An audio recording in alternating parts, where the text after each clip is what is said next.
હું મીરા વૈષ્ણવ, મારી યુટ્યુબ ચેનલમાં આપનું સ્વાગત છે। આજ રોજ આપણે 59માં ગણિત વિજ્ઞાન પ્રદર્શન માણાવદર લાયન્સ ક્લબ ખાતે આવેલું છે। તો ત્યાં આપણે બાળ વૈજ્ઞાનિકો પાસેથી સરસ કૃતિઓ બનાવેલી છે।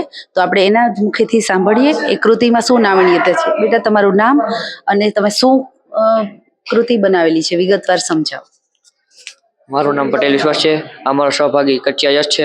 અમે આ અમારી કૃતિનું નામ છે માનવ તંદુરસ્તી અને સુખાકારી યંત્ર।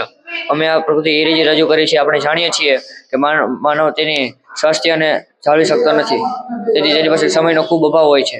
તેથી અમે એક આકૃતિ એ રીતે રજૂ કરી છે કે સાયકલને પેડલ મારવાથી આપણી સ્વાસ્થ્ય અને તંદુરસ્તી જળવાઈ રહે છે। આપણે પેડલ મારીએ છીએ, જાહેર સ્થળો પર જઈએ ત્યારે રેલવે સ્ટેશન, બસ સ્ટેશન કે ગાર્ડનમાં જઈએ છીએ ત્યારે મોબાઈલ ડિસ્ચાર્જ થઈ જાય છે।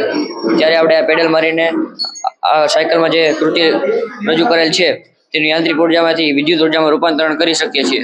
ત્યારે આ પેડલ મારીએ છીએ ત્યારે આ ચક્કરમાંથી યાંત્રિક ઉર્જા પાવર બેક સર્કિટમાં જાય છે અને ત્યારબાદ તે પાવર બેક સર્કિટમાંથી મોબાઈલમાં ધક્કો લાગતો નથી, તેથી અમે આ બેટરી પણ મૂકી છે, એ મોબાઈલમાં ચાર્જિંગ થઈ શકે છે।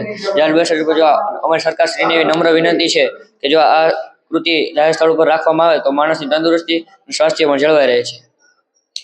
ખૂબ સરસ।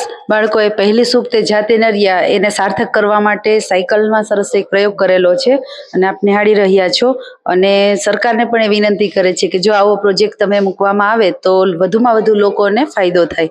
Thank you so much.